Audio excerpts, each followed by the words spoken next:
Lost our cars. Oh, right, here we go. That's nice. Very nice. Don't hear it, genius. Okay. Great, that's lovely. We're going to start with James Hill on Sky Sports News, please. Hi Roy, happy New Year. Same to you, yes. Same to you. How's things looking on the injury front, first of all? Yeah, nothing particular to report. Obviously, James. Gary Cahill is still suffering from the slight hamstring problem that he picked up 10 days or so ago. But apart from that, there's nothing in particular to report other than the long-term injuries, which have been well documented by now. So Cahill won't be back for this game? No. Any timescale when you think he will be? Any? Do you know when he'll be back? No. I mean, doctors these days are very loath to, put an exact date, but we don't think it's going to be an extremely long period of time. But most strains these days are minimum of 2 weeks and more likely 3 weeks, and I think he's only 2 weeks into it, so I'm not expecting it to be much longer. And have you had the all clear in terms of the latest round of COVID testing? Yes, we have, yeah. We've been very fortunate with that throughout this period, so long may that continue. Chris Wilder at Sheffield United have had a few positives. He said yesterday he wouldn't be surprised if this game was postponed. Have you heard any more in terms of guarantees that it is going and they're okay? No, I haven't heard anything. I had no communication with Sheffield. I don't believe the club's had any communication with Sheffield, so I would put that down to a personal opinion. And similarly, Sam Allardyce has called for a circuit break. Just wondering what your opinion on that is. No, again, it's a personal opinion, and everyone's entitled to have those opinions. But as far as I'm concerned, we are controlled by the Premier League. The Premier League have put an awful lot of protocols in place, and I've got to say, up to now, they've done an extremely good job because they've kept football going through this pandemic. So, as far as I'm concerned, the ball is still very much in their court, and those of us who would like to see football continue, of course, but only if the government and the Premier League think it's right to do so. I'm more than happy that the ball is in their court, and I certainly don't have any strong reasons for suggesting anything should change. You're happy with the protocols, then you feel it's safe? Well, it has been up to now, as far as we're concerned. Yeah, we've had 3 cases, and 2 of those actually came about, or 4 cases, and 2 of those came about when players came back from international duty a long time ago. We're working very hard here to follow all the rules, to make certain that the protocols are respected and observed, and so far we've been able to get through our league programme and our schedule as the Premier League have wanted us to do, and we're obviously happy with that because we all wanted to come back and start playing football. I think that goes for the whole of the Premier League, clubs, managers, coaches, players, and up to now, fortunately, we've been able to do so.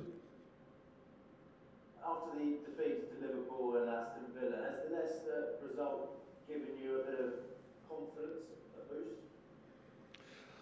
Well, we all know that football matches, they either boost your confidence or reduce it, and especially if you get a heavy defeat, it doesn't do your confidence any good, irrespective of how justified the result may or may not have been.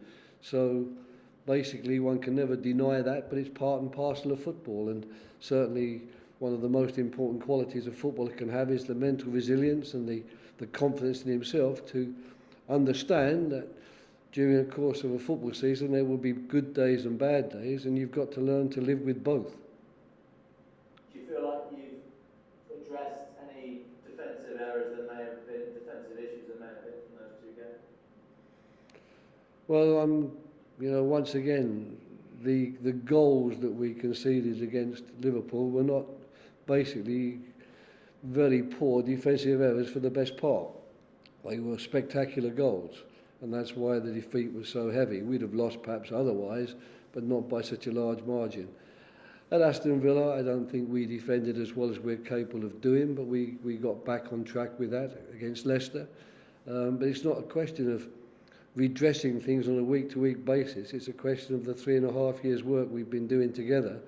And most of these players have been with me for that 3.5 years, and it's them making certain that they don't fall short of the standards they've set, and that they don't allow any lapses of concentration to prevent them doing what they have been doing tactically and what they've been doing, which has served us so well during these last 3.5 years. Some of those players, some of the senior players are out of contract at the end of the season. Is that a concern for you at all? No, not particularly, because I trust them. I trust their professionalism. I trust their respect for the club and their respect for each other. And I'm expecting them to carry on performing right to the end, irrespective of their contract situation. And of course, it is an element that the club has to consider and is considering, and a lot of discussions are going on behind the scenes with a lot of those players. And with the January transfer window opening, just wondering what your plans are, whether you think you'll be busy at all? I really don't know. Our squad at the moment is a good one. I'm happy with it, and it's a full squad as well. There are no particular gaps that we could fill with players. So if anything's going to happen, it would be on the basis, I'm sure, that some players leave us, and that therefore a gap is created where a new player could come in.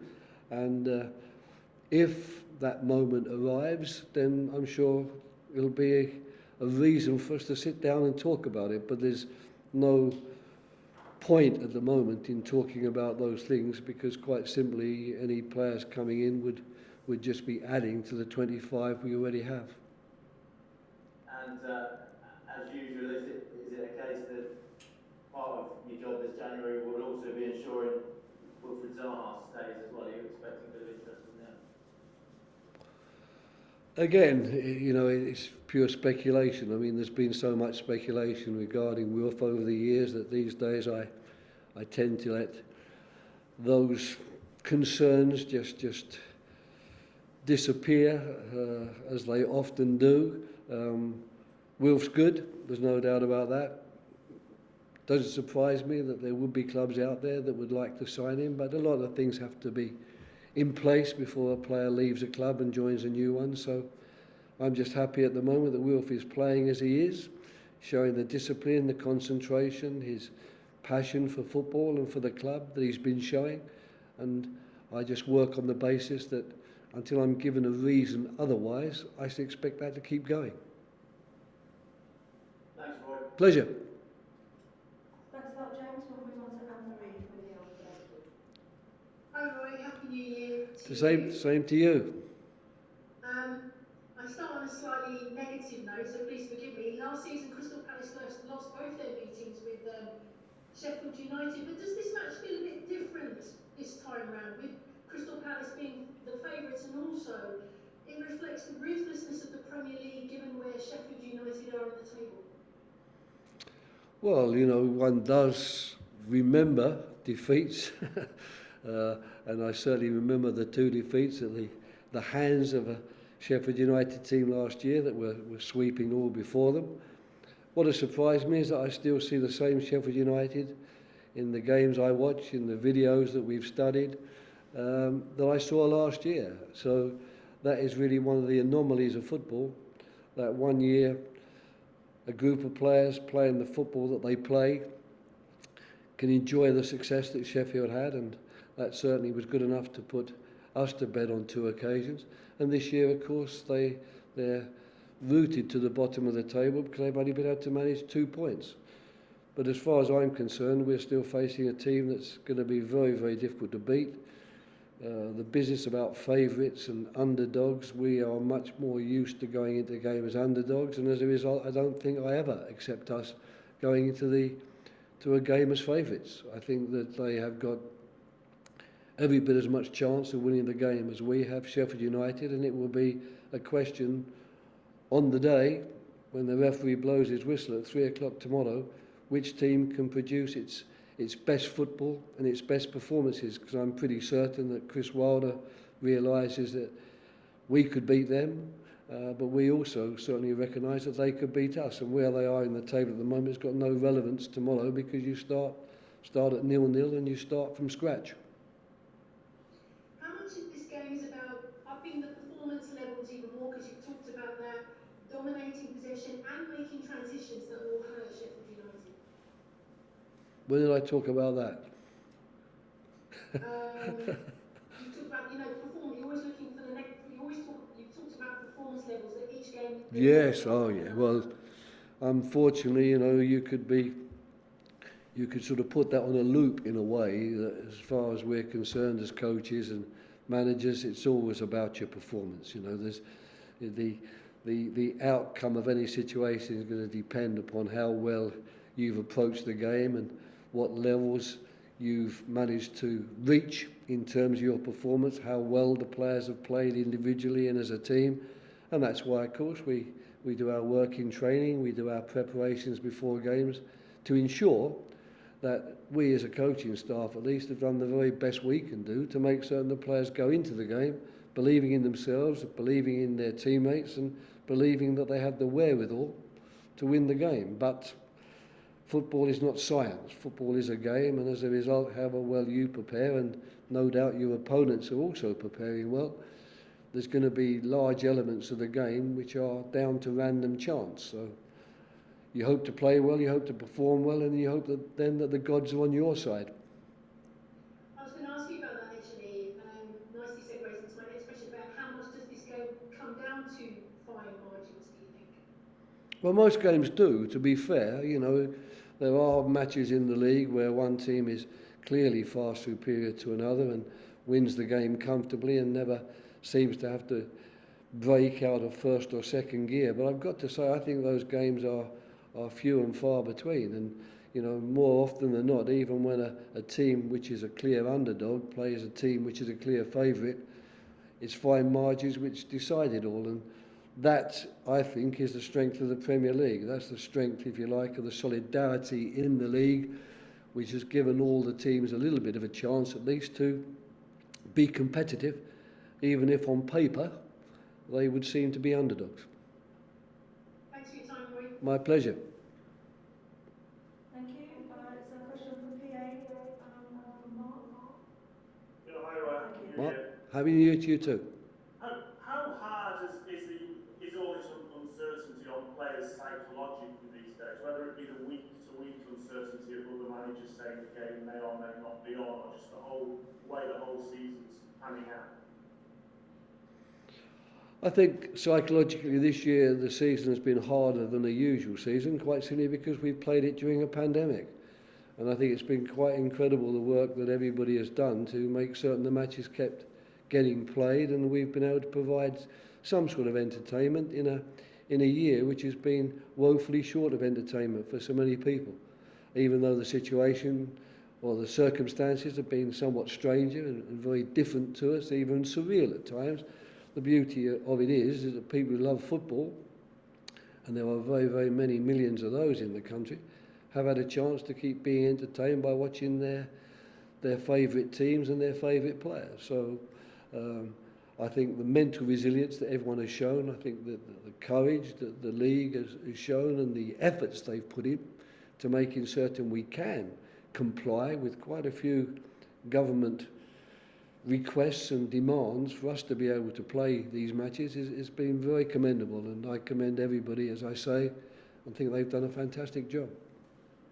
Would you say the psychological element is more pertinent this season than it ever has been in your career in management? To what extent are you still learning about that element? Yeah, well, I've never managed through a pandemic before, so of course it's very different for everybody. The constant changes, if you like, in our lives that we live through, the complete lockdowns to things looking as if they're going to open up again to almost complete lockdowns again. These are things which do take a toll, if you like, on people's mental health. But I think we're fortunate, or more fortunate than many, because we do have something that we love doing and are still capable of doing it. We still, although it's in a bubble, we still have a chance of some sort of social contact with other people outside of our immediate family. So I would be very loath to start making any complaints or negative comments with regard to the psychological problems that a footballer might be having, because if I was to do so, I'd be thinking, first of all, what must people in care homes be thinking? What must people who've got, you know, no real family close by that they can depend on? What about people who are so dependent, if you like, on a sort of a life outside of their home?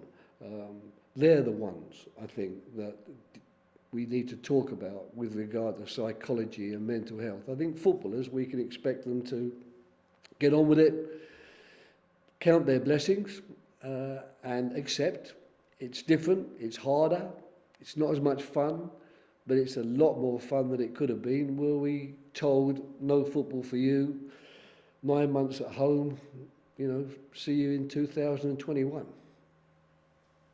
Thank you. Pleasure.